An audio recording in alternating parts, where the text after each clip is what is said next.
So just like kind of just a reminder for everybody. Yes, Chrystia Freeland, the deputy prime minister, has literal fucking Nazi collaborationist grandparents who she also has defended time and time again. I've talked about it time and time again. It basically doesn't even fucking matter. No one gives a shit because you can just kind of like deafen the conversation. Notice how the conversation on the Nazi shit doesn't even revolve around, doesn't necessarily revolve around like, like every single person in Ukrainian parliament not really having any kind of issue with this and having like an open affinity in certain instances towards like anti-USSR Nazi collaborators and direct Nazis. And instead like, oh, what a mishap by Justin Trudeau. Because the only time people even fucking talk about this issue is when they're talking about this issue from the perspective of like, back and forth, silly ass political conversations. They're like, oh, this looks bad for Justin Trudeau. It's not just that it looks bad for Justin Trudeau. It is a more spiritual problem in the West, and how horny they are against socialism, communism, whatever demonstration of that like they literally openly will defend Nazis and prop up Nazis. Here's how this guy, who was very Googleable at the time, here's how he was presented in Parliament. We have here in the chamber today Ukrainian Canadian world veteran from the Second World War who fought the Ukrainian independence against the Russians. Like, I'm not a particularly smart person, okay? I'm a very simple guy. I'm a very simple guy with a very simple brain, okay? I know that at the top of the hour, there's a 3-minute ad break. I know you don't have to see those ads, and you can avoid them by subscribing for $5 or for free with a Twitch Prime or by getting gifted a sub. Here's the 3-minute ad break now. There's a couple things I know, okay? One of those things I know is if you are a veteran during World War II and you fought against Russia, well, then there's not that many sides involved in that situation. The Russians were allies of ours during World War II. I feel like we have gotten so brain broken in the West, and it's that famous French study I show you guys all the time where, like, in the immediate aftermath of World War II, when French people were asked, like, who shouldered the greatest burden during World War II, 75% of Frenchmen said, the USSR did, the Russians did, and then like now when you go back and look at it, like half of a century later, and it's entirely, everyone says America. That was deliberate propaganda. Okay, Russia switched side. It's not that simple, brother. That is such a dumb fucking take. You read one Wikipedia article about Molotov-Ribbentrop or whatever the fuck the other dude's name is, and you literally ran with that, not thinking about any other thing. Like, the most formative parts of World War II are not leading up to World War II. It's how World War II happened and who won, okay, and who lost. It's ridiculous. Like, you think this guy was like, oh man, thank God. Like, this is no different than the energy of this? The energy of this is the fucking Republicans being like, I don't know if you know this, but Abraham Lincoln, he was a Republican. Like, that's the same shit you're doing when you do this, okay? Oh, really? That's so crazy. I can't believe there was a non-aggression pact that was put forward. I wonder what happened after. Probably nothing, right? Oh, that's right. World War II happened. So that was kind of more important, I think, than the non-aggression pact originally. It's like thinking that it's like looking at like pre-Churchill England and being like, well, they were doing appeasement, so they were pro-Hitler. Yeah.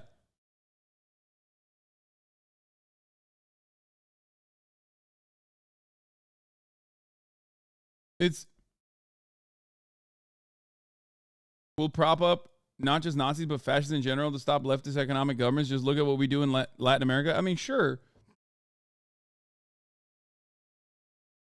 It's hard to think of them as allies since they went to my country after the war and didn't leave for 40 fucking years. I mean, this is like the other major reason, but you're not Canadian. You know what I mean? Like a lot of people in Eastern Europe also have deep anti-communist sentiment, anti-USSR sentiment, and that's one thing, right?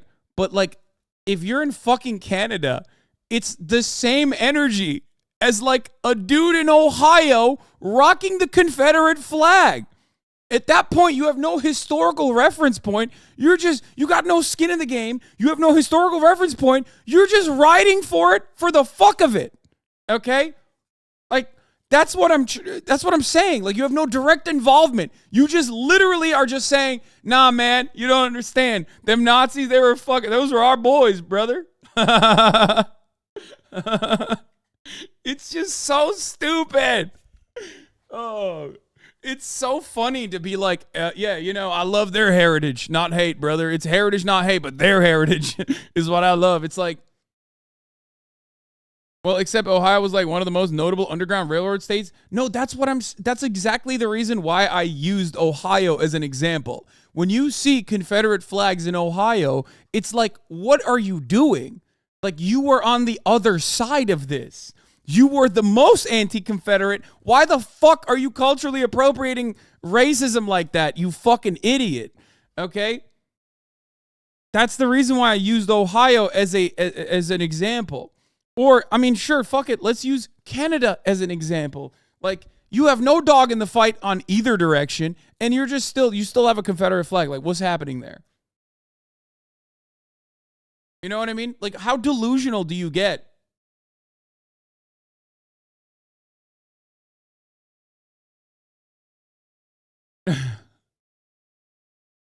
It's awesome. Kentucky State in the Union, they have Confederate flags now too. Missouri too. They might not be racist. You're stereotyping. Wait, what? Are you in here literally defending riding the fucking Confederate flag? Like, no, it means you're racist. Like 100%. The only reason why people don't make that distinction, that there would be no distinction for the swastika. The only reason for the Confederacy to not have that distinction is because they got fucking owned even harder than the Nazis. That's number one. And number two, literally, as soon as it was over, they packed it up and were like, we are going to do a full-scale propaganda misinformation war. The Daughters of the Confederacy, instead of fucking churning butter at home like the good girls they were supposed to be, instead fucking, you know, rolled their sleeves up and went in to fucking propagandize the Southern position and were able to actively undermine historic, like the actual history and rewrite it in a way to make it seem like the South was actually trying to preserve their heritage and not necessarily defend their material interests in the form of slavery. Okay? So yes, any symbolism that points to that in the United States of America is a symbol that is allowed to exist beyond just like straight up, I'm probably more core dem than you. What? I don't give a shit what you think you are, weirdo. What the fuck? Is it core dem? What is a core dem? He's like, listen, brother, I'm a real Democrat. You're not. And what are you, a real Democrat from the fucking, are you a Dixiecrat? Is this like 1984 and you're a Dixiecrat? What's happening here? My man said, I'm a core Democrat. You know? Like, what's happening? Is that what's going on? You're a core Dixiecrat still? Like, he's holding on. He's the one Japanese guy in the island that's like, no, I don't give a fuck that World War II ended. You know what I mean? I'm still holding this territory. I'm holding it down, brother. It's real for me. And he's the one Dixiecrat in 2023. He's like, no, you don't get it, brother. Henry Cuellar, he's my one guy that I like, even though he's Mexican. It's just me and Henry, man. We're just holding it down, baby.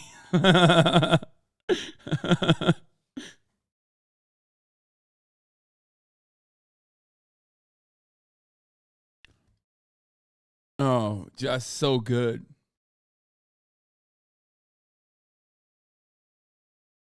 Anyway, the only reason why I would be a little bit more understanding of the differences between a swastika and the Confederate flag is exclusively because like there was no de-Stalinization or denazification in the South, unfortunately. If anything, they like completely blew up the fucking Reconstruction Project and reinforced that exact same racial hierarchy, and it was a major issue. That is the reason why we still have these racial wounds in this country that we haven't been able to address. They didn't go hard enough. The North did not go hard enough. 100%. Never forget that.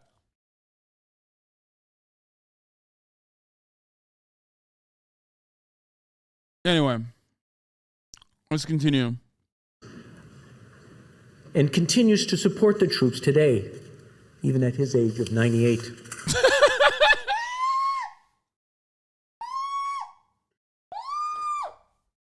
I can't. I gotta run it back.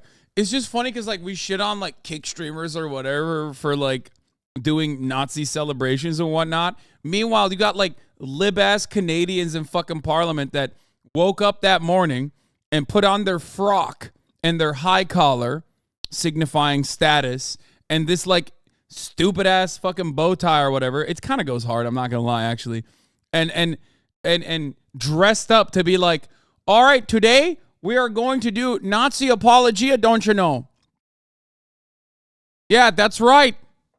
I love this guy. He fought against the Russians in World War II. Don't think about it any further than that. Here in the chamber today, Ukrainian Canadian world veteran from the Second World War who fought the Ukrainian independence against the Russians and like after that pause, you should have just like stopped and reconsidered what you just read. You know what I mean? Like, what? Wait a minute. What? Fought against the Russians during World War II? We were fighting against someone else during World War. We were allied during World War II with the USSR, I think.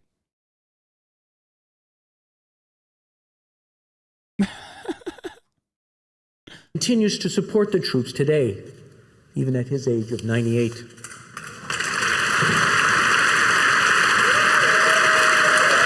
We can give the benefit of the doubt to Trudeau since he doesn't have to know Ukraine's history, but what about Zelensky himself? How come he applauded him too? He's the president and he must have known and reacted immediately. Zelensky knowingly saluted a Nazi? Bro, I don't think Zelensky gives a fuck about anything. He just wants the money and the weapons, okay? He will salute and celebrate whoever the fuck they trot up, okay? And he personally doesn't give a shit either. Like I'm sorry. Like, there's no, at this point, especially post-invasion, there's no, you know, this is, it's out of control. It's not going to happen. No one knew about the guy being there. That's really interesting that you just said that. No one knew about the guy being there. So notice how in Parliament, okay, the speaker just announced him as, like we just watched it. This is the reason why I wanted to fucking show you something, okay? I wanted to show you something to see, like, if people could exercise critical thinking in that moment. Okay?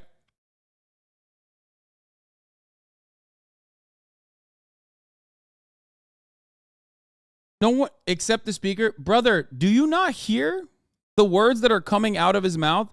This, like, here's what I don't fucking understand. Here's what I understand. How are you still defending this? He literally says he fought against Russia in World War II.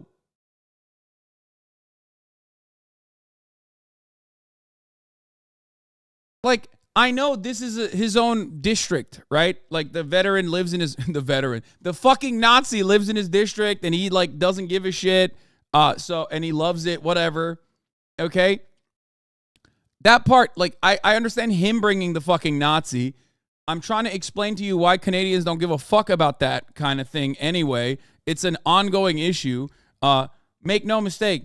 This also ties directly into like the Black Book and the anti-communist, like victims of communism memorials. Half of the fucking time, it's not an accident that like the victims of communism memorials also have literal Nazis and their names on those memorials. I wonder why. Like, it's not. It's directly antagonistic. Communism and Nazism fought, okay? Communist forces, the USSR, they fought against Nazis, okay? They did that. That's just history.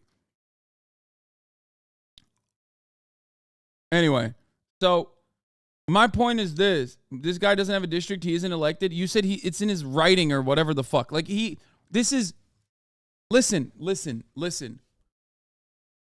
There are major Ukrainian diasporas in Canada that live all over Canada that are like they're a constituency. And in a lot of those places, they have like these monuments that I'm talking about. Okay? I already talked about Chrystia Freeland as well. Yes. And it's not something that is new or unique. Okay?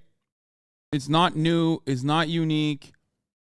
This is, Dan Beckner has talked a lot about this. Shouts out to Dan, shouts out to the Chapo boys, but it's something that has been ongoing for a very long time. And the only reason why people don't really think about it is because they are anti-communist. They're like portrayed as anti-communists. They kind of hide under the banner of anti-communism, anti-socialism, and also anti-USSR. So that's precisely the reason why they've been able to like kind of get away with it, because people just don't give a shit. Okay, people don't care. They're like, that's my enemy. The enemy of my enemy is my friend, except he was my enemy as well.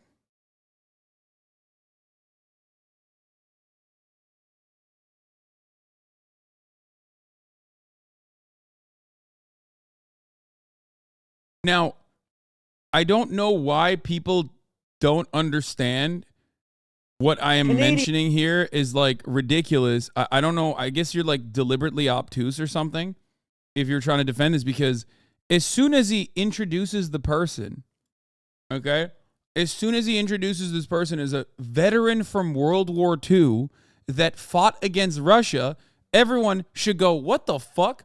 When I first heard about it, I went, what the fuck?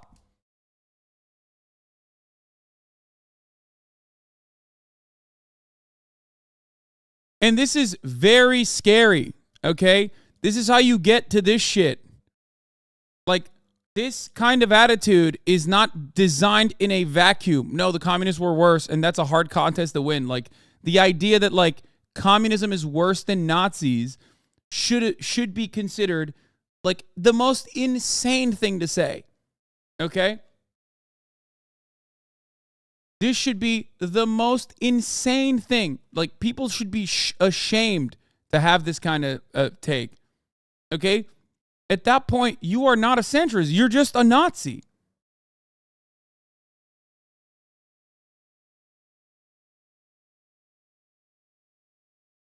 Like, oh.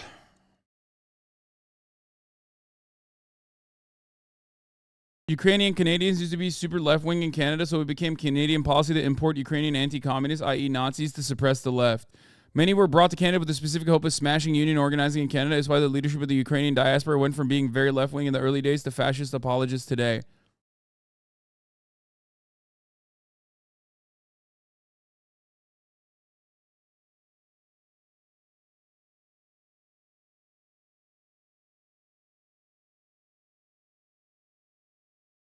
At a certain point, is it not Holocaust revisionism? It doesn't matter. It's the same energy as here. Okay. It's the same energy as like being deeply anti-Semitic, but pro-Israel. Like, they will let you get away with it a little bit in mainstream media. You know what I mean? Like, Ben Shapiro will defend you if you are a rigid anti-Semite and say anti-Semitic things. As long as you're pro-Israel, Ben Shapiro will defend you. He has done so in the past. He did it for Ann Coulter. And it's the same thing. Like, you can do a little bit of Holocaust revisionism or Holocaust denial as long as you're so expressly anti-communist that is the major point of contention there. Okay? Like, everyone hyper focuses on the anti-communism aspect and forgets that, like, the people that were anti-fucking communists in many instances, perhaps nearly in all of the instances throughout history, have been, like, very reactionary and fascist people, okay? But it's hilarious considering that, like, this is the one thing that even liberals understand. Do you get what I'm saying? Like, this is the one thing that liberals understand. And it's like, oh shit, we just applauded a fucking Nazi is not going to look good. Like, the broader majority, the normies who are not as, like, tuned into what's going on in Ukrainian politics or whatever, even they will look to this and go, oh my God, they brought a fucking literal Nazi veteran to parliament and gave him a standing ovation. There's no salvaging that at that point. Okay? The Ukrainian independence against the Russians and continues to support the troops today, even at his age of 98.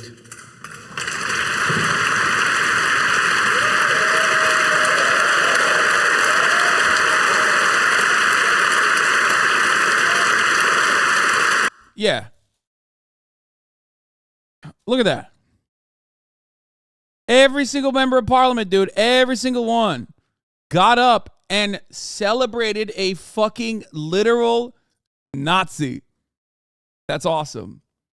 It's like, at that moment, at the brittle age of 98, I suspect that he thought, you know what? We might have lost the battle, but I think we might be winning the war. You know? One of those moments where you're like, I thought we had lost the battle and the war, but it turns out maybe we are winning the war.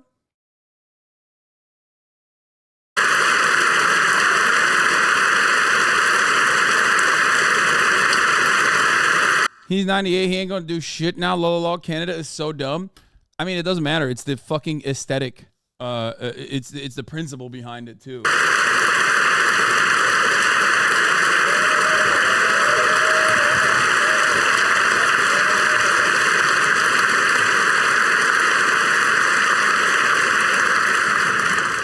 His name is Yaroslav Hunka. Do you not make a distinction between those fighting for Ukrainian liberation from the USSR and those Ukrainians who were actual Nazis? Wait, what?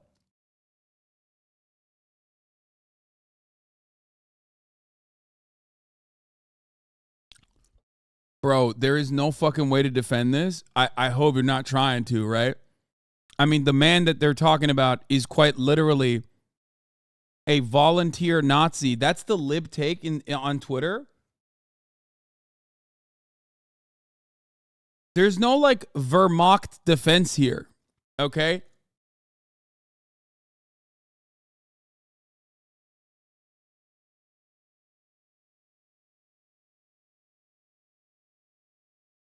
Like, there's no Nazi adjacency, especially for him.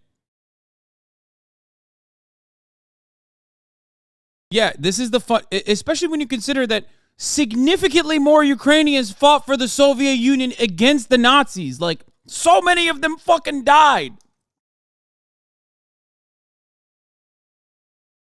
Like, this dude was literally in the foreigner brigade of the SS, and you're like, well, it seems like this guy whose unit was accused of war crimes, understandably, who killed, like, Ukrainian Jews and many Polish people and shit, like, maybe he just wanted independence. That's sick, man.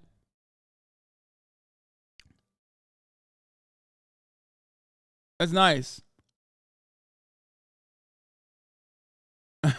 Bro, have you considered how it feels if you're just desperate to maintain a secure homeland for your white Ukrainian children? Okay, that's 15 words, okay? And it's not 14. So, it's very different in that situation.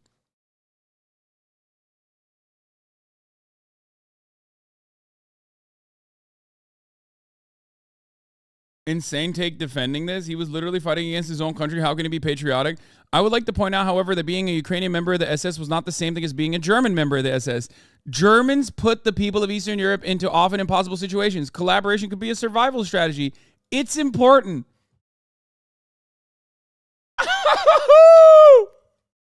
Oh, dude, cut a liberal and a fascist bleeds has never been a more prescient fucking take. Oh, oh, oh, it's so good.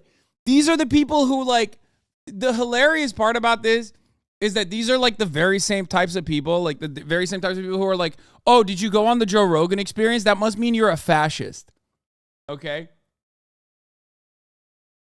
Or the very same type of people who will turn around and be like, wow, defending China much? You would be defending the Nazis. And it's like, man, that is such a wild fucking take from you, considering that like half the time these people just want to fucking defend certain ideas rather than really examine the historical context. You know what I mean? This person went and examined the historical context and said, nah, fuck it. Now, listen, here's why this is an insane take, okay? Saying that being a Ukrainian member of the SS is not the same thing as being a German member of the SS. German put people of Eastern Europe into often impossible situations. Hello? There were so many fucking Ukrainians that were fighting against the Nazis. Like, this guy made the deliberate choice to remember this. Nonetheless, it is a disservice to Ukrainians to honor Ukrainian veterans of the SS, not at least because the vast majority of Ukrainians were victims of the Second World War and many died fighting Nazi Germany and the Soviet Army. Okay, well then that's fucking nuts. Like, you can't follow this up with this, okay?